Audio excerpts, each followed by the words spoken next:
Hey there, listeners. A quick note before we get started. We're going to be doing live coverage of the Michigan primary and, primaries in all of the other states that you're going to hear us talk about on today's episode on Tuesday night, starting at 8 p.m. Eastern at gdpolitics.com. So make sure to head there. You'll be able to see our live reactions as the results come in. We're going to be dissecting what it means for the parties and all that jazz. We'll see how late we end up going. And of course, we'll have a reaction podcast for you either late Tuesday or early Wednesday. All right, here's the show. Can you just make sure that your wires are fully plugged in on your mic? I'm hearing a little bit of like distortion or disruption. Is it possible my gain is just a little too high? It could be. How's this? Tell me about Tennessee, and then I'll be able to judge. About Tennessee? What about Tennessee? It's a state. It borders more states than any other state in the union. It has surprisingly competitive. That's good. I didn't actually know that. It borders 8 different states. It's the most neighborly state. The most borderous state? The most borderous state, yeah. Congratulations, Tennessee. That's a good superlative. Yeah, it's a good one. Well, I wonder if they've ever used that in like a talk about borders. We know borders. Tennessee, the most borderous state. The most borderous state.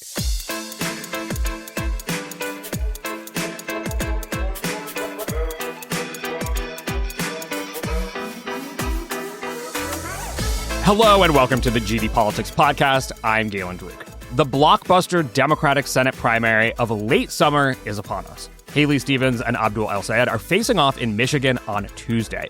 Current polls don't show a particularly close race. El-Sayed leads by 13 points on average, but these things can be volatile. And either way, we're going to learn plenty about how Democratic primary voters are feeling. Michigan also isn't the only consequential primary on Tuesday. There are competitive races on both sides to succeed Kansas's Democratic Governor Laura Kelly, and House races on new maps in Missouri and Tennessee. Also, shout out to Virginia and Washington. I didn't forget you, but we're probably not going to talk about you. Plus, on the topic of midterm primaries, we're a week out from what has been a chaotic Democratic primary for Wisconsin governor. Various scandal-plagued dropouts, one re-entrance after a dropout, late-stage endorsements, and a Democratic socialist leading the pack. We're going to get into all of that. We'll also take stock of the midterm environment overall as President Trump hits a new approval rating low. And we've got a good data, bad data, or not data example on which party is more supportive of scandal-plagued candidates. Here with me to do it all is Jacob Rabashkin, Deputy Editor of Inside Elections. Welcome back to the podcast, Jacob. It's good to have you. Howdy, Galen.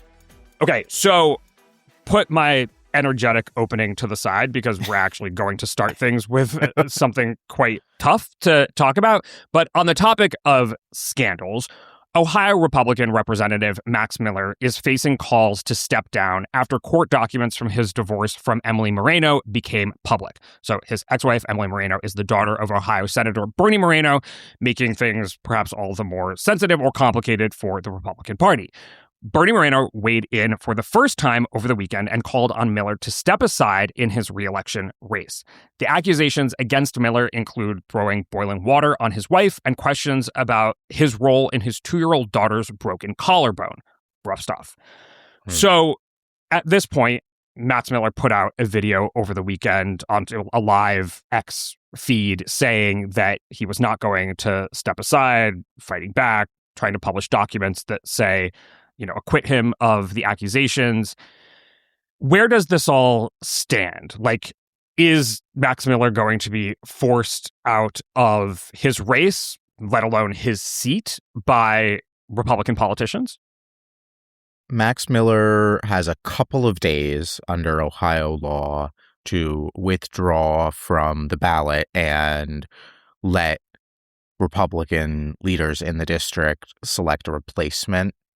It does not seem like that is where he is headed at the moment. If you look at his pretty defiant address that he gave yesterday, once that deadline passes, which is at the end of this week, essentially beginning of next week, he's on the ballot. And I think that he will face a difficult reelection. This is a district that leans Republican, but it is not an overwhelmingly Republican district. This is kind of the suburbs of Cleveland. And He's got a real opponent in Brian Poindexter, who's the Democratic nominee. This is going to be a real race. And I think this is a good example of a type of district in Ohio, of which there are a handful that on paper look Republican because Ohio has shifted toward Republicans in recent years. But if you readjust your perspective back to Ohio as a toss-up state, as an evenly divided state, this district actually looks highly, highly competitive. And at the moment, when you look at the Senate race and you look at the governor's race, both of those races are essentially tied, or the Democrats are actually up a point or two. And if Democrats like Sherrod Brown and Amy Acton are winning statewide, they're carrying Ohio's 7th district. And that already puts a lot of political pressure on Max Miller. You add in what are some really shocking and grim accusations from his ex-wife, and things look even more difficult for him. And quite frankly, I think his response, both in the last couple of days and in previous iterations as well, doesn't do him any favors either.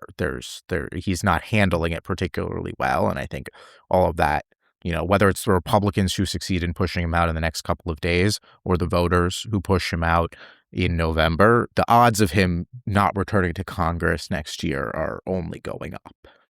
Yeah, I mean, we're talking about his reelection prospects, which I understand ultimately sort of that's the perspective from which we cover many of these things. But what about his prospects of staying in Congress through the rest of the year? Obviously, Republicans have a very slim margin. And so either for those reasons or because, as we will get into in our good data, bad data, or not data, care less about these scandals, they're not sort of inclined to push people out over scandals. Mike Johnson will say, we have, an ethics committee that can investigate these kinds of things for a reason. Of course, his opponent in the race, his Democratic opponent in the race, has said, these things are true. It's not a question of whether he belongs in Congress. He belongs in jail. Yeah. And I'm curious how Republicans are handling the severity of these accusations after, to some extent, dining out on the downfall of Eric Swalwell and Graham Plattner earlier this year. I don't think they really want to talk about it. I think. Well, no shock to that. Mike Turner, who is another Ohio congressman, was on one of the Sunday shows, and he was asked about it repeatedly and essentially said, this is a question for a court of law. It's not a question for Congress. Bernie Moreno, who has an incredibly personal connection to it, given that it is his daughter and his granddaughter in the center of all of this, he tried very hard not to say anything about it for several days before I think the pressure got too much and he had to release that statement over the weekend. Look, I don't know. I think that these things happen very slowly and then all at once. When it comes to the way that Congress acts at policing its own.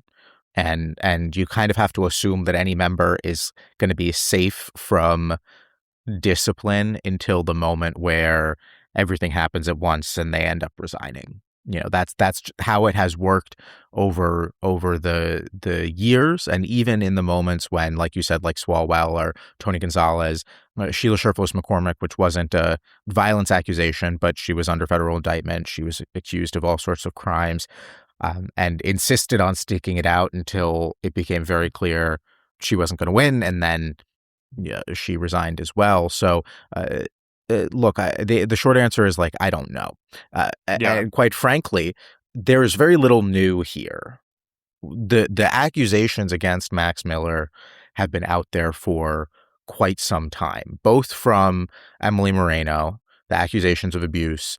There was a back and forth between the two of them several months ago that included Miller releasing several recordings he had made surreptitiously of their private conversations on Twitter, tweeting them out, attacking her and Bernie Moreno by name on Twitter.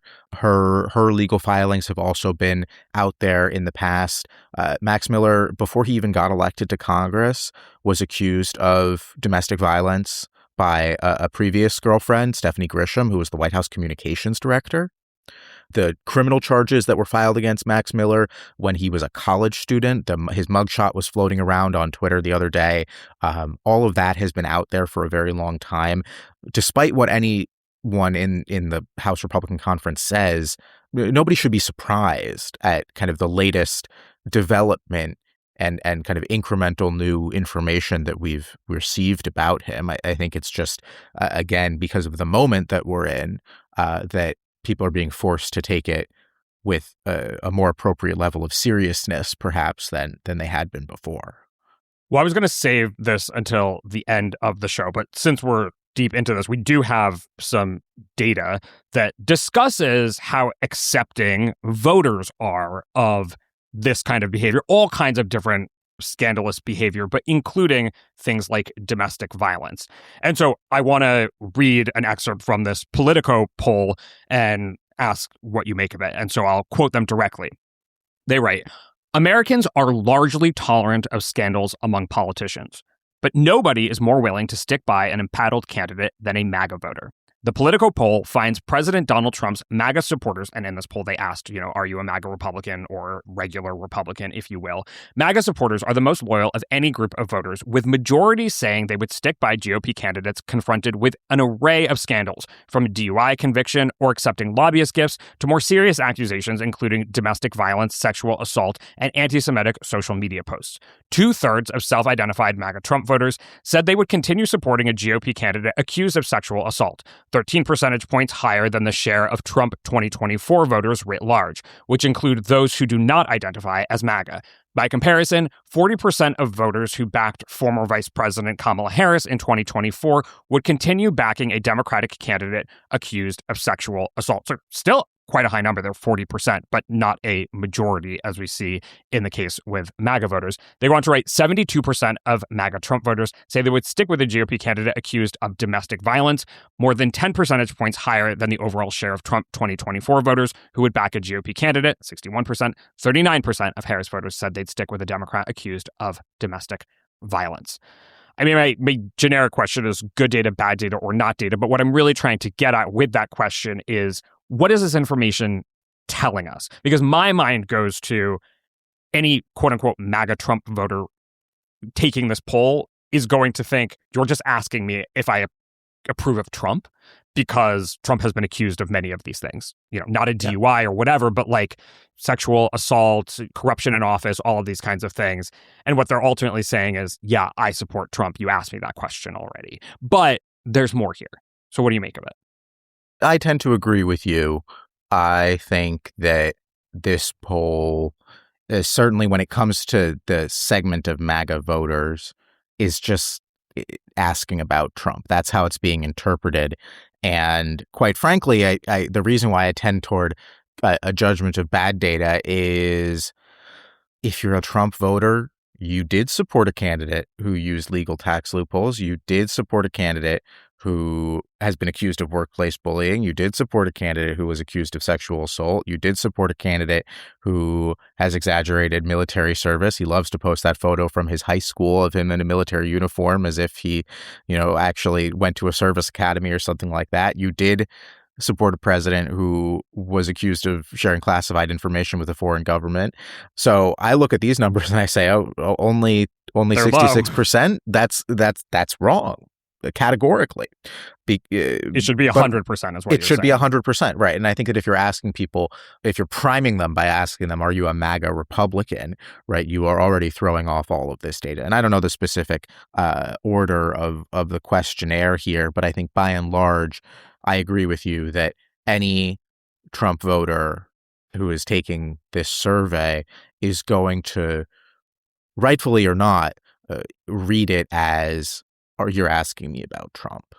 It makes it really hard to abstract out and then reapply to another person, because we have seen that there are lots of things that Trump can get away with that nobody else can. I mean, we'll see what happens with Max Miller if he remains on the ballot, but it is an example, one of many, of other Republicans who are accused of bad behavior and who do not get the benefit of the doubt from voters that Trump continues to receive. Yeah, I mean, there's another directional question here, which is, they just compared here Trump voters with Harris voters, so not specifically MAGA voters. And directionally, it suggests that Trump voters in 2024 are more accepting of scandalous behavior in every category that they asked about, except for two categories, which is anti-Semitic statements and previously convicted of a DUI. There's relatively little difference in making anti-Semitic statements. About 50% of both Trump and Harris voters say they would accept it or not accept it. It's split 50-50. Previously convicted of a DUI, close to 70% of Democrats say that they would accept a candidate, vote for a candidate who was previously convicted of a DUI, and 5 percentage points less of Trump voters. But in every other category, accepting gifts from lobbyists, being accused of domestic violence, there's a huge gap there, 20 percentage point gap between Trump and Harris voters, accused of workplace bullying, things like that. And so is this, again, respondents know that they're being asked about Trump here or get a sense that they're being asked about Trump here, so respond in kind? Or, and like I'll say, I'm asking the question, but to me, I think there is something a little bit deeper that like over a decade, Democrats have proven themselves to be less accepting of scandals by politicians, candidates, the like, than Republicans. And so at this point, it is part of their identity. And that is a change. Whereas like the first half of the 21st century in American politics, you probably would have said that Republicans were less accepting of personal scandals. Yes, I'm inclined to agree with you. I think that Trump has created space in Republican voters' minds for a greater level of tolerance, and probably decrease the tolerance on the other side. But I think is the cause of this split. Again, to the Max Miller point, it was not until Mother Jones wrote the latest article about the latest legal filings, which was just the most recent development in a very long train of developments when it came to the accusation against Max Miller, that people started talking about it differently. But all of this has been out in the open for as long as Max Miller has been a public figure. And I guess it's hard for me to believe, if he were a Democrat, that he would have won his primary in the first place and then, not face some sort of repercussion internally, politically earlier. All right, well, I will link that poll in the show notes in case folks want to take a look at it for themselves. But let's move on to the Michigan Senate primary, the results of which I don't know if we'll find them out Tuesday night, but if the early polls or the pre-election polls are any indication, we probably will. So according to the averages over at 50+1, Abdul El-Sayed leads Haley Stevens by 13 points. We've said many times on this podcast that primary polling can be volatile because these are all Democrats that we're talking about here. There's not as steep of a hurdle to climb to cross from one candidate to the other, although I imagine that both candidates are pretty well defined in Michigan voters' minds at this point in the race, given how contentious it has been and how much money has been spent. So, Jacob, how are you thinking about the contours of this race in the final day? Galen, this primary has gone on for about 30 years already. And I, for one, I think along with probably every Michigan voter, is simply happy that we are coming to the long-awaited conclusion tomorrow night. This has been expensive, potentially one of the most expensive Senate primaries in American history. It has been nasty. It has had its fair share of ups and downs, twists and turns. Mallory McMorrow, the state senator, was in this race until the summer when I went on vacation and she decided to drop out. It was personal. It was personal. She knew. This race has had it all. It's got the ideological component here, right? You've got a more moderate Democrat from formerly of a swing district, Haley Stevens. You've got a progressive candidate backed by Bernie. You've got the late mobilization of the state's political establishment, Gretchen Whitmer, Gary Peters. You've even got the gender divide, like the sort of women who won in swing districts in 2018 versus the kind of like Bernie bros, I guess, if you will. Absolutely. You've got the flashpoint of Israel, which has emerged as one of the defining themes of this race. Haley Stevens, of course, benefiting from tens of millions of dollars in outside spending from AIPAC. She is previously benefited from support from AIPAC in her 2022 race against Andy Levin, which was another big fractious Democratic primary. Abdul, a very prominent critic of Israel who has drawn a ton of attention to the spending that AIPAC has poured into this race. It has it all. And it is taking place in a must-win state for Democrats, one of the most evenly divided states on the map. They've got to hold on to this Senate seat if they want really any hope of reclaiming the majority. It's already a steep climb for them when you look at the nationwide map. If they're down one in Michigan, then the whole project becomes that much more unstable. So there's a lot riding on this primary, and I think both of these candidates, they have issues, right? I mean, and not to be too blunt about it, but I think that neither one of them are shoo-ins for a general election, despite the... Well, can I just ask then, yeah. since you're saying this, why weren't Democrats in Michigan able to draft Gretchen Whitmer or any other number of more high-profile, battle-tested, if you will, Democrats who probably could have done more to clear the field?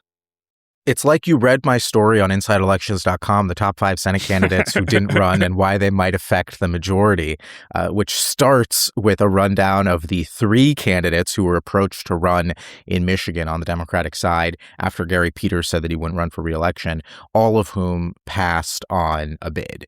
So Governor Whitmer, of course, I think was the first call for a lot of people.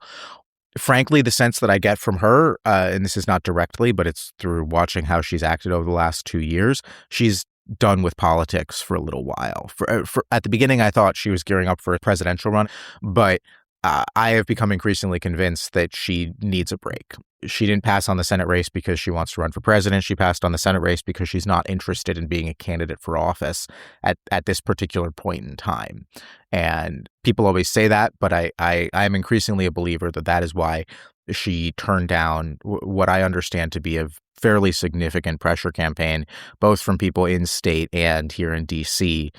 To run. And I think she would have cleared the field of pretty much any serious challenger. I think that she would have been a very strong Senate candidate. And I think that, quite frankly, I'm not even sure that Mike Rogers would have run if Gretchen Whitmer had made clear early on in that year that she was going to run for Senate. I don't think that he would have felt that it was worth the time and energy.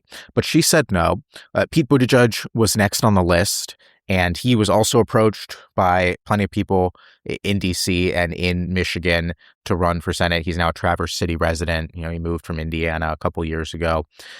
Former Senator Debbie Stabenow, who is incredibly prominent in the Democratic Party, she personally was trying to recruit him into the race. He, I think, gave it a lot more thought than Whitmer did, but ultimately passed on it as well. And he's running for president, right? Like that. He made kind of the flip side of that calculation. Yeah. And I think he would have done very well in a primary too. I don't think he would have cleared the field of progressive challengers just because he doesn't have the same kind of in-state clout as Whitmer. But I think he still would have won. And after Pete passed, attention turned to Kristen McDonald-Rivet, who's a first-term congresswoman from Flint, who held a swing district in 2024, outperformed the top of the ticket. She didn't want to run. It was only after that that the field kind of opened up and you started getting the Haley Stevens trial balloon. Mallory McMorrow got into the race. Abdul got into the race. The former State House Speaker, Joe Tate, briefly ran. There was conversation about whether Dana Nessel, the outgoing Attorney General, would run. And that's kind of how you end up with this field, is because at least 3 and potentially more that we didn't hear about, other candidates who were approached about running opted not to. And the other thing I'll say is that on paper, I think there's a lot to like about Haley Stevens from an electability standpoint, from the standpoint of if you're trying to draft a candidate to win Michigan, she fits the bill. I mean, she won a very tough election in 2018. She flipped a longtime Republican-held district in that race. She was one of that class of women in 2018, along with Alyssa Slotkin in Michigan and plenty others elsewhere that flipped these longtime Republican districts. She did it off of the strength of a manufacturing message, talking about her time working for the auto bailout under the Obama administration. She did it with a personal shout out from Barack Obama. And then she ran it back in 2020 and she won another really tough reelection campaign. And in 2022, she was drawn into the same district as Andy Levin. And he decided to run against her rather than run in kind of a neighboring district that in hindsight, he absolutely should have run in and he would have won. And she wiped the floor with him in that primary. Yes, she got help from outside groups. She got help from AIPAC, who didn't like Andy Levin because he is a Jewish critic of Israel, and that's the profile that scares them more than anything else. But he was the scion of the state's most prominent Democratic political family. He was a guy with a lot of strengths, a lot of political clout, a lot of political talent, and that primary didn't end up even being close. Yeah, so why haven't things gone as swimmingly this time around? And, I'll just offer my 2 cents here, which is that, like, not only did Democrats or the establishment or in-state Democrats, out-of-state Democrats not get the candidates that they wanted, they also don't have an electorate that likes them. Yeah. Yeah, no, I think the party has changed. The electorate has changed, right? 2022, pre-October 7th, pre-Gaza war, the primary there, just a very different valence in terms of the role that Israel issues played and the way that Democratic primary voters thought about that particular issue, but also the lack of trust in the establishment, right? Think about where we were in 2022. Biden was still president. Democrats had passed a bunch of stuff in Congress when they had that trifecta. Moderate Democrats were winning primaries off the strength of their association with Joe Biden. If you remember that Ohio primary, Shontel Brown versus Nina Turner. Shontel Brown had Biden's cabinet secretaries cutting ads for her. She was running ads hitting Nina Turner over her derogatory comments toward Biden. And that was a really effective message for Democratic primary voters. But after Biden drops out, after Harris loses the election, and after Democrats in D.C. spend the first year of the Trump administration looking feckless and unable to prevent any of the sort of things that Trump wants to do in power that Democratic voters find so incredibly upsetting and distasteful. I don't think that the establishment has nearly the kind of clout that they used to. And so being the establishment candidate becomes a detriment. And no matter how much money it gets you, no matter how many, endorsements you can get from Whitmer or from Gary Peters or from Jim Clyburn, if voters don't want what you're selling anymore, if they feel like they've gotten a raw deal from you and your team over the last couple of years, they're going to look for alternatives. And Mallory McMorrow tried to be that alternative, but she also tried to be a little too kind of, she was trying to do 2 things at once, and instead of appealing to everyone, she kind of turned everyone off, and so she flamed out. And Abdul has been, true to who he is from the beginning, and honestly, from 8 years ago when he ran for governor as a progressive candidate, as a Bernie-backed candidate, in 2018, and he was offering something different, something new, something energetic, and clearly people are resonating with it. Because he's not politics as usual. He's different. And he pokes fun at this, right? Like his intro video is kind of poking at this tension that is inherent to his profile, which is on one hand, he's got this blue chip resume, valedictorian at University of Michigan, Columbia Medical School. He was a Rhodes Scholar. He's got his, PhD in public health from Oxford. He's held these high level positions. He was like the captain of the lacrosse team at Oxford, right? Like on one hand, he's got this incredible pedigree. And on the other hand, his name is Abdul Rahman El-Sayed, and he is the son of Egyptian immigrants, and he would be the first Muslim person ever elected to the United States Senate. And there's a tension there, and he leans into that, and I think has used it really well to his advantage, in kind of saying, look, I am somebody who is new, I am different, I'm obviously not like these other people you've elected, but also I've got the credentials, I've got the pedigree, I've done the work, I have the expertise, so you can trust me to do a good job, but it's going to look different than what you've been voting for in the past. And right now, that's a really strong message for Democrats. I mean, you look at people in some of these other primaries who only have one of those things, right? They only have the difference, and they're not winning necessarily, right? Like I think about a guy like Kai Newkirk, who ran against Greg Stanton in Arizona a couple weeks ago. You know, he was a progressive. He was, a track APAC candidate, like all those things, but he didn't really have any. He was a social worker. He, he wasn't a Rhodes Scholar, right? Like, and he got 30-something% against the social worker is really catching strays on the GD Politics podcast this morning. No, I'm kidding. You don't have to defend yourself. I totally get what you're saying. And he got more than 30% of the vote. And so it's like, you take that, let's try something different, and you layer onto it the political skill that Abdul has and the pedigree that he has, and it becomes incredibly potent. Jacob, I need to ask you, because you have been one of the strongest advocates for money mattering in politics, that more money is getting in, it is still just as influential as ever, and that sort of our American politics will be increasingly ruled by the wealthy who can spend as much money as they want on candidates as they wish. This is the second primary where we're like talking about one candidate who spent, the treasury of a small nation trying to win the primary, and the other candidate didn't get anywhere close, and the big spending candidate still lost pretty decisively. Now, okay, again, I have no idea if Abdul El-Sayed is going to win, and we're going to have a reaction podcast and we're going to talk all about it. I think we're doing live coverage on Tuesday night as well, so we will get into it. But it's not looking good for Haley Stevens. Given that, have you started to question how much money matters? Big picture, no. Right, because I think that you're always going to find exceptions to the rule. I think that my feeling about money in politics in general is that politics is a numbers game, and for every one or two races you can find where the overwhelming cash advantage enjoyed by one candidate doesn't come through for them ultimately, you will find 100 races that don't get as much attention that have the opposite story. And so I do think that for most of these races, the money is still the biggest thing, and especially for the races that don't get the national attention. And I do think that is kind of the equalizer here in some ways.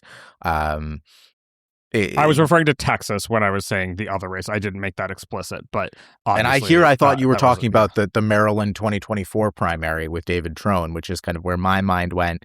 And actually, I would say, and not to argue against myself here, but the Illinois Senate primary between Raja Krishnamurthy and Juliana Stratton is another example of this. And I've always kind of been clear about how I think that you do hit a point of diminishing returns, and ultimately, if voters don't want what you're offering, no amount of money will be able to get you past that hurdle.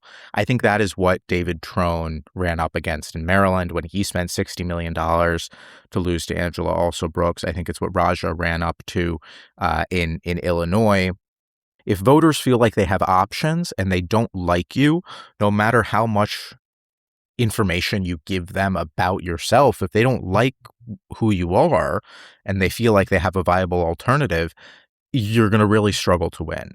And Abdul, people like him better than they like Haley Stevens, Democratic primary voters, and they know who he is. They know that they have that option. He has met whatever sort of minimum threshold between his own fundraising, which has been as good or better than Haley's, between the little bit of outside support that he's gotten, and between the significant earned media coverage that his campaign, I think, has been very skilled at garnering.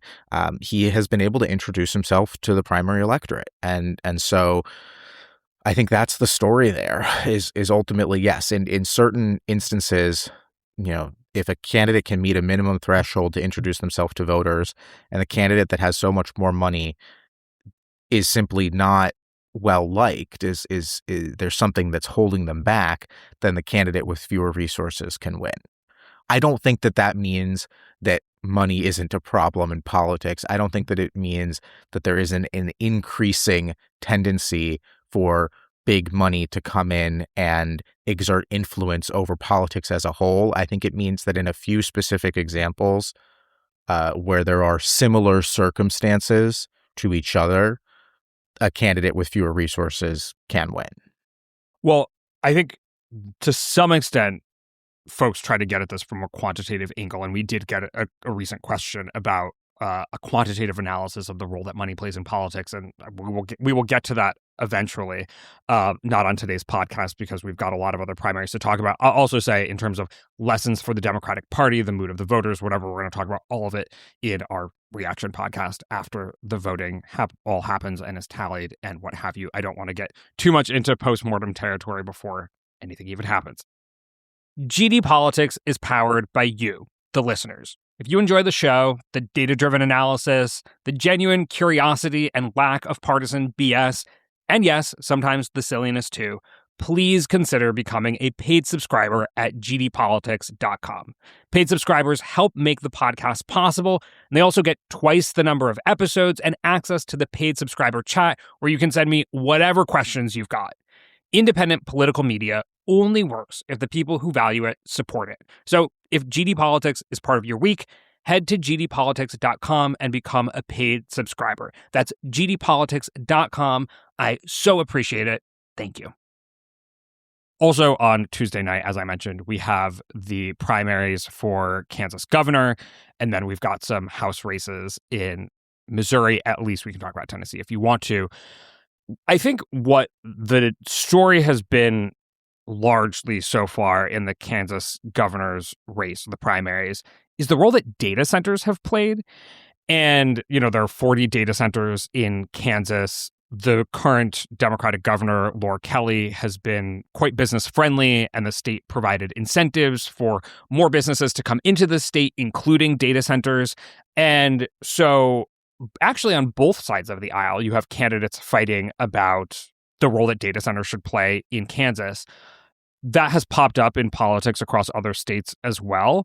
And I'm curious if that's sort of what the media has glommed onto in this race, or if that's really sort of people are thinking about that as they're heading to the polls in Kansas, or if, it's the same old, one Democrat has branded herself as the progressive friendly candidate. One candidate has branded himself as the more moderate establishment endorsed candidate on the Democratic side, at least. And that's just that. Yeah. I mean, I think the data center issue is infiltrating politics all across the country in kind of dynamic and ever-changing ways. I would say there's not been a ton of money kind of spent on the Democratic side in the Kansas gubernatorial primary. And so I'm not quite sure how much the data center issue has made its way all the way down to voters.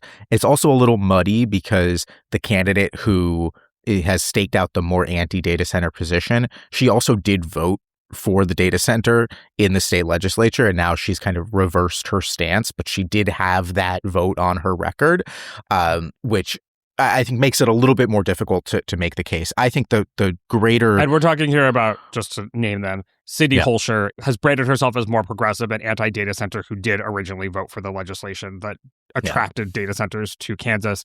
And then her opponent is state senator, they're both state senators, is Ethan Corson, who is endorsed by sitting Governor Laura Kelly. Yes. And there's a third candidate who has a great name, Kurt Skoog, who is the mayor of Overland Park, but he got into the race late. He's not really as much of a factor. Look, I think, and I don't know if this is moderate versus progressive so much as establishment versus non-establishment. Insurgent, something like that, because Corson is Kelly's candidate, right? And similar to some of these other states, he was not the first pick. There were a number of other Democrats who were approached about running for governor who didn't want to do it. And kind of they got down the list to Ethan Corson, who said that he would. But he's been endorsed by Kelly. He's been endorsed by Sebelius. but he's not the most dynamic character. He's a very nice guy, perfectly fine person, but nobody would ever accuse him of lighting the world on fire. And Cindy Holscher, I think, has run a more dynamic campaign. She's also a woman running against two men in a Democratic primary, which is typically an advantageous position to be in politically. And, you layer on top of that the ideological component at a moment when progressives are surging across the country. You layer on top of it the data center issue, which has begun to become more of a thing in this race. And you understand why I think she's going to win. I think that despite the fact that she's got a bit of a financial disadvantage, despite the fact that Ethan Corson had Governor Kelly on TV for him for the last couple of weeks, I get the sense from conversations that I've had with folks in Kansas over the last couple of weeks that she is in the driver's seat for this primary. And that's surprising. And I think it'll be a tough race in the general election, no matter who emerges. On the Republican side, there's very little polling here, by the way, so we can't even really tell folks what the polling average is for what it's worth. We've seen her lead, but in kind of friendly and sparse polls. Yeah. But go ahead, talk about the Republican side. Yeah, so the Republican side, I think the data center issue has gotten more money put behind it because the candidates on the Republican side just have more money to play around with. Sarnecki, who is the kind of the business candidate who's running, he's been self-funding. He also has a supportive super PAC, and he has gone after Ty Masterson about this issue. Masterson is the Trump-endorsed candidate, and so that's another valence here. You've also gone after Masterson in what sense? Because Masterson is too pro-data center or not pro-data center enough? Too pro-data center, saying that Masterson, gave tax breaks to the data center developers and voted for the data center bill, the same one that Holscher voted for. I think it'll be very interesting to see, if is the data center issue, if Sarnecki can hit it hard enough, is that the key to getting past the Trump endorsement for Masterson? I think that's an interesting question. Scott Schwab, who is another candidate here, he's the state attorney general, and he has struggled to fundraise. He was also the first candidate in the race. He's got kind of the most, if you were to just, again, look at them on paper, you would say like that guy is cut out to be the front runner, but he has really struggled to gain traction. And then you've got State Insurance Commissioner Vicki Schmidt, who's the final candidate in the Republican primary. And I wonder if the sum total of all of this kind of Trump endorsing Masterson, Schwab failing to get off the ground, but then Sarnecki coming in and dumping a ton of money against Masterson creates an opening for Vicki Schmidt, who is by far the most moderate candidate in the race. And before she was insurance commissioner, she was part of the kind of more moderate faction of Kansas Republicans that is in that state's legislature, because the Kansas Republican Party really is kind of bifurcated between two different factions, kind of more conservatives and more moderates. And I think in Vicki Schmidt, I think would almost certainly be the strongest general election candidate for Kansas. And for a long time, I've thought she had the most difficult path in the primary. But if everyone else is kind of beating each other up, if she can get through with a fraction of the vote, that could be something to watch as well. If it isn't Vicki Schmidt, ultimately we are talking about whether Kansas, which has, oddly enough, been governed by Democrats more than you would expect for such a red state, if a Democrat can actually win there in a sympathetic year for Democrats across the country. Do you think that either of the leading candidates that Democrats have put forth could pull another Laura Kelly, give Kansas Democratic governor for what would then become a total of, 12 years? 12 years. I think they have a shot. Like you said, Kansas likes electing Democratic governors. It's this kind of weird thing. Laura Kelly won under favorable circumstances in 2018. She had the national environment. She was running against Chris Kobach, who had just beat the incumbent governor, Jeff Collier, in the Republican primary. And there was an independent, Greg Orman, on the ballot as well. And so Kelly was able to win with a plurality. So she had a lot going for her. not all of which will be present again in 2026. That said, I wouldn't count either of these candidates out in a general election if the political environment is kind of as bad for Republicans nationally as it could be, and if the Republican nominee comes out of their primary kind of wounded and potentially with some baggage. I think ultimately the long legacy of Sam Brownback continues to deliver for Kansas Democrats, and his tenure as governor was so bad in the minds of voters that they are still skeptical of returning a Republican to the governor's office, even as they continue to obviously vote for Republicans down ballot. So, look, I think Kansas is kind of it's an interesting state politically. It has more of this kind of old school Democratic plains populist streak than some of these other states still do. I mean, Nebraska, Oklahoma, these are places where Democrats used to win, but haven't in a little while. And Kansas is kind of the last bastion of that type of politics. So I wouldn't count either Holscher or Corson out. I think that they will be underdogs in the general election. Speaking of plains states, actually, would you consider Missouri to be a plains state? Galen, I was born in Washington, D.C. I grew up in Maryland. I live in D.C. now. There are some things that fights I don't want to get in the middle of, one of which is the regionalism of the state of Missouri. So I will leave. So you're unqualified to answer that question. Answer that question. I will leave it to those of us on this podcast who have spent ample time in the Midwest and but the upper closer Midwest, regions. The upper Midwest is a very different. Like, I mean, I think for Wisconsinites, Missouri is the South, basically. But, okay, let me get to the question I want to ask, which is Cori Bush going to win her seat back? I think everyone knows who Cori Bush is, but like former member of the squad who was ousted in a Democratic primary. AIPAC got involved here. The candidate who beat her is much more sympathetic to Israel. Of course, this is another test of how much the party has changed since then. You know, the things that she stood for or believed in that were controversial back then have become somewhat more mainstream in the Democratic Party at this point. And she's making another go for it. Yeah, look, I've seen no polling in this race. I don't know if there has been any public polling that's been released.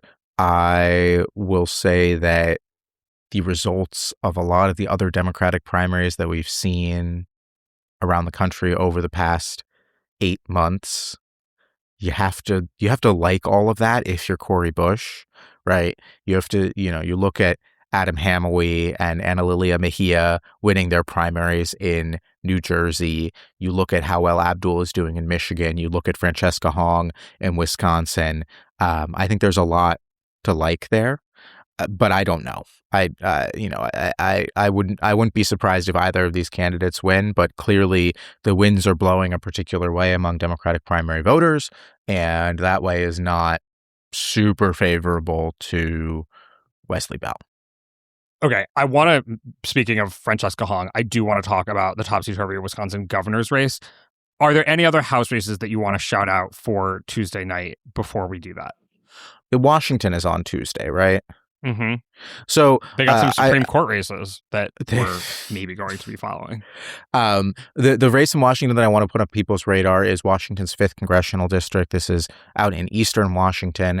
And what I am looking for there is, can the independent Nate Powell make it to the general election? Washington is an all-party primary state, so everyone runs on the same ballot. The top 2 finishers, regardless of party, make it to the general election. So the general election is only 2 people. The Michael Baumgartner is the incumbent. He's a Republican. He's going to have one of those spots. But there's an independent candidate, Nate Powell, who's a firefighter, who is running, who's gotten some support from an outside super PAC. And if he makes it to the general election, I think that'll be an interesting race because it's not an overwhelmingly Republican district. It was about Trump plus 11 in 2024. Just something to watch. I'll be watching that one. There are a number of Democrats on the ballot, though, including the 2024 nominee, Carmela Conroy. So Powell has to get into second place if he wants to make it to November. We ended up in Washington because I made you talk about the House, but I forgot that while we were in Missouri, there are some pretty interesting ballot measures that voters are going to be deciding on Tuesday night.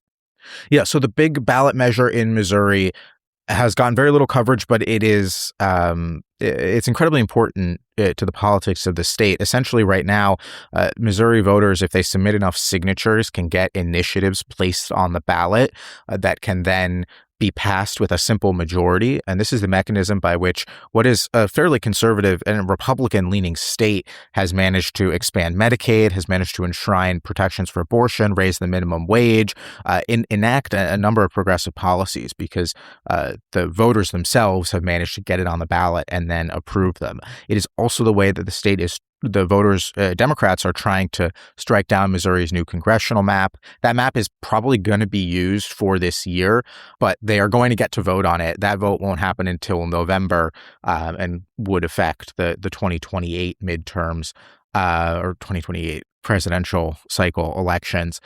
But the vote that's happening on Tuesday is essentially a Republican effort to neuter that citizen-led initiative measure. So currently the way it works is you collect signatures. If you get enough signatures, you get your measure on the ballot, and then you can pass it with a simple majority. The legislature can also put things on the ballot as initiatives that then are also passed with a simple majority. What the constitutional amendment that they're trying to pass tomorrow would do is it wouldn't affect anything that the legislature does. So the legislature would still be able to put measures on the ballot that could pass with a simple majority. But if the voters petition to put something on the ballot, then not only does it have to pass with a simple majority, but it actually has to receive a majority in all of Missouri's congressional districts. Each one. And if it doesn't make a majority in any one of Missouri's 8 congressional districts, then the measure would pass, even if it's getting, 80% of the vote or whatever statewide. Which makes gerrymandering all the more influential in Missouri. Yes, absolutely. No, it would effectively prevent any sort of progressive ballot measure from passing. It would probably prevent most ballot measures from passing that are any measure of controversial, because it would allow kind of the most conservative congressional districts to veto things that are approved by voters elsewhere. And frankly, even the most liberal congressional districts, right? You also probably couldn't pass conservative measures under that plan, but the legislature if they wanted conservative measures, they could do it. Yeah, exactly. So it would allow because the legislature is controlled by Republicans, it would allow them to do it. So in any event, do you think that's going to pass? I don't know. I actually don't think so. They put it on the primary because I think that they were worried, and this is a classic Missouri move to put these controversial measures on the primary date instead of the general election date in the hopes that the lower turnout will benefit them. But I am kind of skeptical that it will pass. I think that voters don't like these kind of nakedly anti-democratic measures, even if they kind of appreciate the underlying, politics behind it. Yeah. Okay, let's wrap on Wisconsin, where, like I said, we've had dropouts, we've had drop-ins, we've had late-stage endorsements, and now we have a surging Democratic socialist. So, of course, this is the race for governor to replace Tony Evers. It's very likely on the Republican side that it's going to be Tom Tiffany who wins the Republican primary. And I mean, I think originally folks probably thought that Mandela Barnes, the former Senate candidate on the Democratic side, would do well. He recently dropped out of the race after some, accusations of misconduct that were in the vein of, using his political authority to get with, staffer, young adult women staffers and things like that. There was another Democrat who dropped out of the race because of a sort of fundraising accounting scandal, who at one point was also thought to be maybe the sort of standard bearer for the establishment. And after all of that, this is where we are. What do you make of the field right now? Is this done deal for Francesca Hong? This is, one thing that I love about elections, Galen, and talking about elections and writing about them, is somebody wins and somebody loses. You get answers about the most important questions in ways that tons of other areas of coverage, political or otherwise, you're just kind of always left grasping at different arguments and trying to make the case for why you were right and other people were wrong. And in politics, you get to find out. Wisconsin is a great example of a race where I think the public data and the private data, it differs fairly significantly. I think Francesca Hong has put up very strong numbers in the public polling that's been released. Leading by 18 points on average in the public polling according to 50+1. Yeah, and some of those polls are good polls. Some of those polls are maybe less than good polls. I think that this is one of these cases where you've got some newer and untested pollsters. Wait, Jacob, I feel like you're intimating that you have seen private polls that you might put a little more faith in. So what are you looking at? I think that the much of the machinations that have taken place over the last couple of weeks in that state are being driven by the belief that there is a path to consolidation for David Crowley, and that Francesca Hong's lead is not nearly as robust as it has appeared in some of the public polling. I don't think anyone disagrees that she is out in front, but I do think that the idea that she is 30 points ahead differs from the numbers that the candidates themselves are seeing. I mean, Mandela Barnes put out a poll from mid-July that showed her up 13. I think that is more in keeping with what the campaign's data shows rather than kind of the larger leads that some of the public data shows. So to also put a finer point on what you're saying, Tony Evers endorsed David Crowley after, so he dropped out of the race. He got back in once Rodriguez dropped out, and he is now hitting the road trying to sort of get him across the finish line. And he's the Milwaukee County executive. And so because all of this is sort of happening, this consolidation, like you said, is happening in late stages, maybe the polling isn't picking it up yet. And to be clear, in the averages, Francesca Hong has not cracked 40% support. So it's not as if she has 60% support and is leading by 18 on average. She has sub 40. And so there is a majority out there that has not yet coalesced behind Francesca Hong. Right. Yeah. No, I think that's fair. And to be clear, the pollster that I'm talking about is there's a new polling group called Wedgwood Polls that nobody knows who they are, and they've been open that they support Hong. And I think their polls have gotten a lot of coverage because they're polling some buzzy races. And I don't think that any pollster that doesn't say who they are, like the people behind them, is not one that you need to like pay a ton of attention to. There are other polls in this race. Mary and Chaz did their poll that had Hong up a considerable amount. We'll see. Like I said, they could, if they're right, that's like a huge feather in their cap because they will have outdone. You're talking about Mary Radcliffe's work with State Navigate. Yeah, they had a poll showing Francesca Hong leading by 29 points. Yeah. And look, if they get this right, I think, and they have nailed a couple of other races in the polling project that they've spun up over there. But I think this would be a statement for them because I do think there's some disagreement about how big her lead is. But yeah, no, I mean, this primary is a cluster, right? Like there's no other way about it. It's okay. You can swear on the GD podcast. The primary, the Democratic establishment, if they were playing to win, they sure fooled me because like the way that they've handled this thing from start to finish has been pretty abysmal. So yeah, I think that Hong is probably more likely than anyone else to be the nominee at this point. But to your point about primaries being more fluid, this primary is the most fluid of any of the primaries that we've talked about, just because of the sheer number of candidates jumping in, jumping out, the kind of the swings that we've seen, the rapid rise in attention that Francesca Hong has enjoyed over the last couple of weeks. what's the more, it's like, this primary is gaseous, right? It's not even fluid anymore. It's so, everything is bouncing around so much that it's like we're approaching plasma status here, to extend the chemistry metaphor. So yeah, I mean, it's like fun to cover.